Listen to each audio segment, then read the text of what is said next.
that Juneteenth celebration and quilt celebration. So right now, I am going to prepare, and you get to be here. I'm going to go ahead and prepare this black eyed pea hummus. Okay, so let's get busy.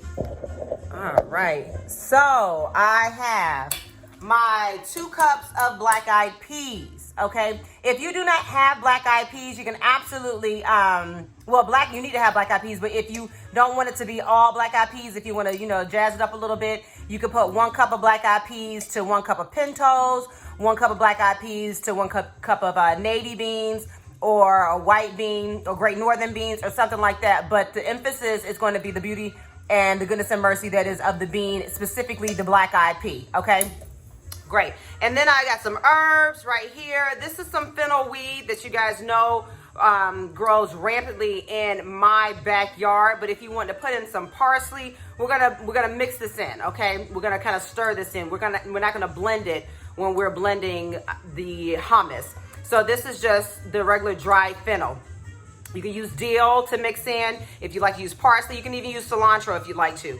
We have a squeeze of lemon that we're going to use, the juice of half a lemon. And I have 3 cloves of garlic because garlic makes everything good. I love the way garlic tastes. I love the beneficial properties, the nutrient properties of it, as well as it being antifungal, anti-inflammatory, and it's just going to help you overall. Then sesame oil. Sesame oil is very, very prevalent in your hummus. Okay, so tahini is actually what's in a traditional hummus, and it's simply sesame paste, but we're going to take it a step further and add that sesame oil for that true hummus taste. And of course, I don't do anything without my extra virgin olive oil. Okay, and then all of this comes together. The only seasoning, right, the entirely only seasoning that is used other than these fresh herbs and lemon is the abstract rose sea salt. I chose the rose sea salt over, say, like the traditional abstract spice, the original. You can use the original if you like, but I wanted to pretty much isolate the flavors. I didn't want it to be too much. I wanted to shine on this particular spice as well as just the black eyed peas. So I wanted a subtleness of abstract spice, and that's what you get in the rose sea salt because it does have a pinch of the original abstract spice. So let's get this thing started, okay? So what we're gonna do first is take this bowl of black eyed peas. Like I said, it's 2 cups of black eyed peas, but what I did, I drained the peas. I rinsed and I drained them, which is what you want to do with all of your beans. You absolutely want to rinse them off, and you want to soak them. You want to soak them. So I soaked them in water for about a couple of hours, and then I was able to rinse them off. And when I cooked them, I put them in 4 cups. So it was 2 cups of beans. So I put 4 cups of water and let them simmer on low. What I'm doing now to make the hummus, I'm going to go ahead and add these to my high-powered blender. Okay, just tossing those in there. I think I'm going to actually have some of these on reserve because they are so good. And no ham hocks in here. There are no turkey wings, smoked turkey wings. You don't need that. You really don't need it. You don't need it at all. So I am going to just drain that. And the thing is, when we want to make it, say when we get it in to this Vitamix, and it is a little, it's too thick and the blades aren't able to turn, we're going to use this reserved juice that the beans cooked in order to loosen up the mixture if it needs that, okay? And so when I do my helpful tips every morning, when I share them with you guys, maybe sometimes I get them in the afternoon, but that's, yeah, whatever. This right here, I'm always talking about how you never want to cook the hell out of anything. You notice that there's not like a thick paste surrounding these black eyed peas, right?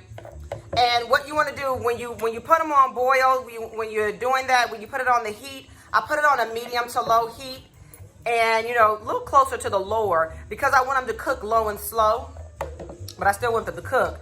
But how you know they're ready, and it usually takes about an hour and a half, just depending on how long you soak the beans, because the soaking process actually tenderizes, if you will, tenderizes your beans. So just depending on how long you let them soak. I didn't let mine soak for a long time. I did not. So these beans right here on that low and slow temperature that I was telling you guys about, for 2 cups of dried beans to 4 cups of water was approximately an hour and a half. Okay, so great. So we have that there, and see, this is what we have. That's our black eyed peas. Okay, so we have and these, you know what, before they go, oh my goodness, it's so good. They're so good. Yeah. Full of protein, full of fiber. The beans are where it's at. Okay, so with this, I'm going to add my garlic. Okay, and garlic, like we said, is antifungal, is antioxidant, and it's just it's immune boosting, and that's what you want overall. And that's how we open up garlic. We smash it like that. Okay. And this is a super quick recipe. Like I say, paying homage to our ancestors where these beans were prevalent. Okay. For nutrients. Because, you know, meat was a treat. Meat was absolutely a treat. Basically, depending on, or earlier, before we were stolen. There was, you know, you had to catch your meat right there, okay? And yeah, so, and then when we became slaves, it was about what the masters left over. So, you know, a lot of people say, oh, how do you eat chitlins, blah, blah. Not that I say, because I do not eat chitlins, but for those that do, and even my son will refer to it as like slave food. What absolutely was. Because that was the only thing that we were able to get and to take, because it was the scraps from whatever the masters had to eat. So we had to take the scraps and make do what it do. And that's the beauty of black people. That's the beauty of our heritage. That's the beauty of our ancestry, is that we can make a way out of no way. Absolutely. And we can absolutely fend and make for ourselves, okay? To the point where those that very much so put us in that situation want to, you know, take that very thing. So hey, look at there. Okay, so when I have my weeds right here, not my weeds, my dill weed, but my fennel weed, and it does look like dill. It is a close relative to dill, but this is fennel. Okay. This is fennel, and we're gonna chop it up, because the reason why we're gonna chop this up, you may say like, AC, you know, you already have these little strands or whatever. I'm chopping these up because if you cook these or put these, and we're not gonna blend this in here, remember. But we're just gonna chop these up, because what happens is, it looks like you have just long green hair, and nobody wants long green hair in their food, okay? It's not a good look. It's not a good look at all. And these little strands, seems like maybe I need a sharper knife, good Lord. Okay, so we just want to kind of chop these up so we get like just more little pieces. I'm not live back. I'm just recording. The hubby has walked through. Okay, and you want to take out any stems, any long stems. Go ahead and take those out. And you know what? Let me try to get me a sharper knife. I don't know what these folks have done to my items.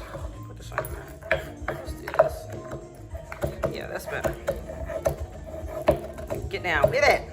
Okay, so we're gonna just chop up this dill weed here. Okay. Then put this to the side. Back to our black eyed peas. We're just gonna have a lemon, the juice of half a lemon, and I hold it here in order to catch the seeds so they will not get into my beans. And what this lemon is going to do is going to add a little acidity to it. And because you have the richness of the beans, because these beans are so delicious and filling and rich, and some of these seeds have actually gotten caught up in here. I want to kind of brighten it a little bit, okay? Even with the garlic, we're going to have a little garlic, a little heat bite from that garlic. But we also want to make sure that we have a little profile, and that profile is going to be a bright profile, and that's where that lemon is going to come in. So, okay, and let me fish out some of these seeds.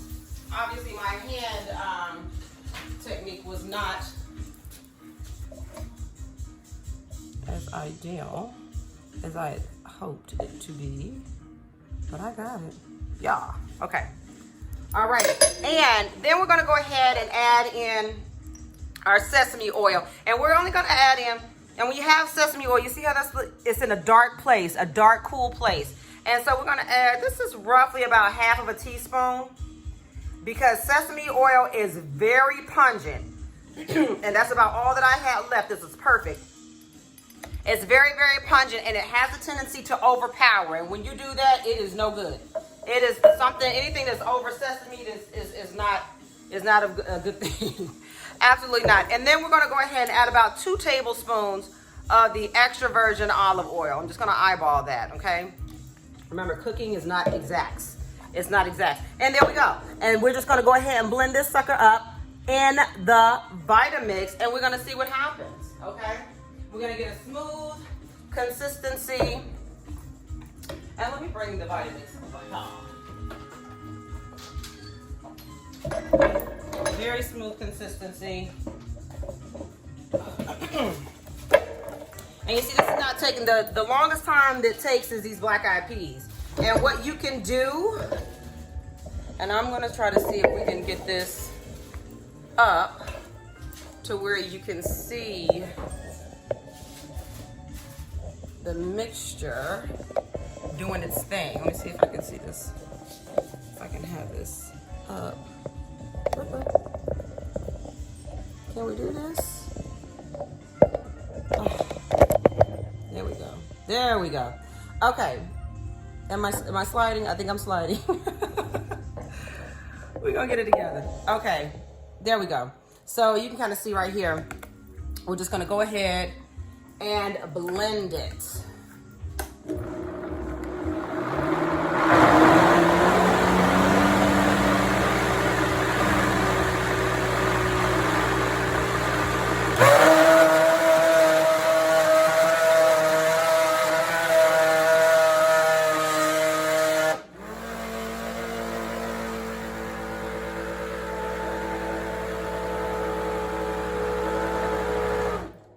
Okay, and then we're gonna add a little bit of the water to it. Sorry about that noise, but that's how the Vitamix does.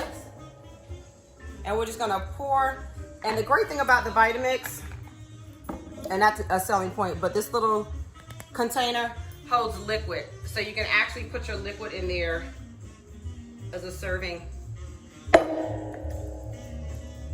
That's what one of the reps told me. I thought that was kind of cool. Okay. All right, and let's see if we can get it moving a little bit.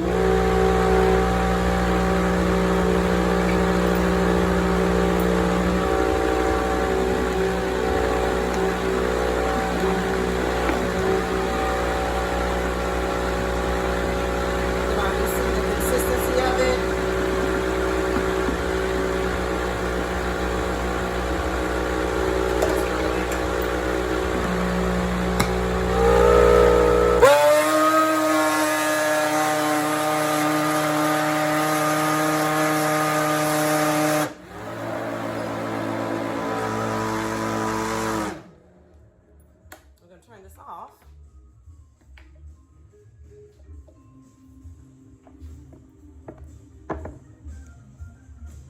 And that's the consistency. Oh my gosh.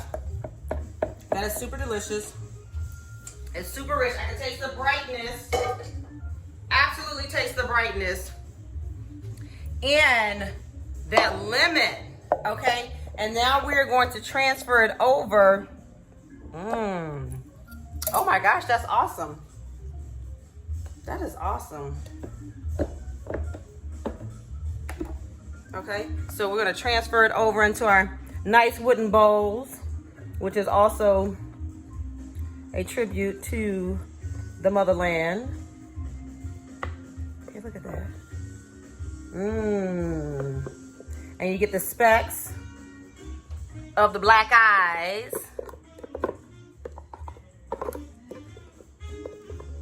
Okay. And there you have it, folks. And then what we're gonna do right now, remember this deal, and you don't have to, I know some of you may be like, oh my gosh, that's a whole lot. However, it's not really, because when you think about dried herbs are like 4 times as much pungent as the fresh herbs. So we're just gonna take about a handful, that's roughly about a tablespoon. And we're gonna get a spoon and simply just stir that in. Because in this mixing, it got warm, so it'll go ahead and permeate. Yeah. It's nice and permeates that. Now that was about a tablespoon. I'm going to add another tablespoon of this in here. Yep. And if you wanted it to be a little thicker, you could absolutely just do tablespoon by tablespoon of the liquid. If when you're blending it, it gets too thick, you can absolutely do that. But for this right here, this is a perfect consistency for my taste, that is, okay? And I'm not sure, I think I may have missed this part, but when you're cooking these, when you're cooking your black-eyed peas, you notice that I did not add the abstract rose sea salt at all. I didn't have to, because I added it in the cooking. You know how we talk about when you're salting, when you're getting ready to boil grains, or even rice or pasta, things like that. That's so good. Or pasta like that. You want to absolutely you want to salt your water, okay? And what we did, we salted our water with the abstract rose sea salt.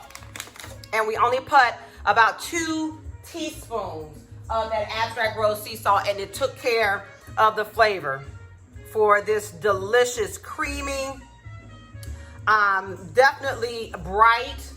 You know, I could taste the garlic. It's got like a little hint in the back. And there you go, guys.